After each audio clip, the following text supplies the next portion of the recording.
7 Records.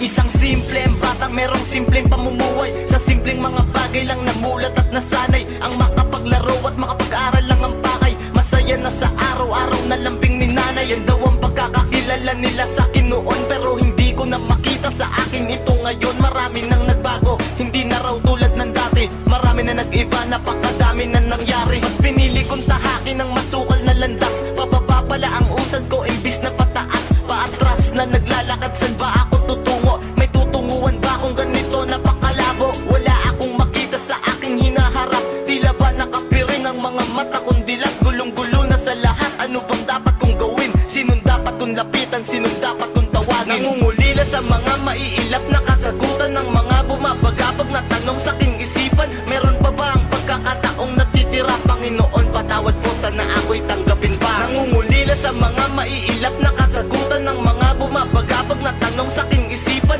Meron pa ba ang pagkakataong natitira? Panginoon, patawad po, sana ako'y tanggapin pa. Nakilala ko ang makasalanan damo, pinabungay at pinapula ang mga mata ko. Pinabagalan lahat at pinaglaruan ako, ngunit imbis na magalit ay tuwang-tuwa ako. Ang aking pag-aaral ay akin na ding napabayaan. Palagi na lang laman ng gulo ang aking pangalan. Ang dami kong nasaktan, napakadaming natapakan. Ang mga kasalanang nagaway di na mabilang. Kinalimutan ng tama at hinagka ng mali. Kinalimutan ng taas ng ganun lang kadali. Tinalikuran ko pati ang sarili kong magulang. Hindi sila nagkulang, sadya kong pinagpilitan. Ang gusto ko kahit na alam kong hindi dapat. Wala akong pakialam, di nyo ko maaawat. Noon ang buong akala ko kalaban ko sila, ngunit ang siyang magtataob sa akin ay ako pala. Nangungulila sa mga maiilap na kasagutan ng mga bumabagabag na tanong sa aking isipan. Meron pa ba ang pagkakataong natitira? Panginoon, patawad po, sana ako'y tanggapin pa. Nangungulila sa mga maiilap na kasagutan ng mga bumabagabag na tanong sa aking isipan. Meron pa ba ang pagkakataong natitira? Panginoon, patawad po, sana ako'y tanggapin pa. Isang simpleng batang merong simpleng pamumuhay. Sa simpleng mga bagay lang namulat at nasanay.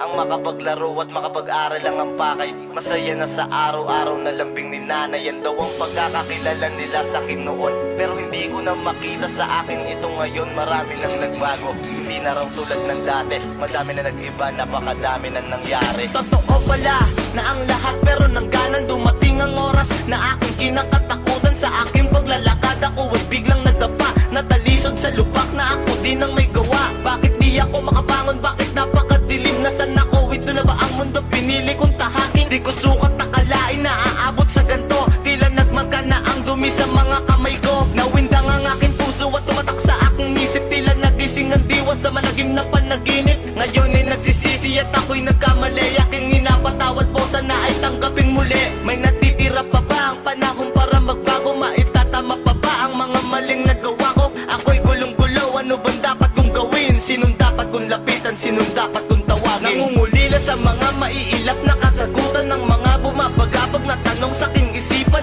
Meron pa ba ang pagkakataong natitira? Panginoon, patawad po, sana ako'y tanggapin pa. Nangungulila sa mga maiilap na kasagutan ng mga bumabagabag na tanong sa aking isipan. Meron pa ba ang pagkakataong natitira? Panginoon, patawad po, sana ako'y tanggapin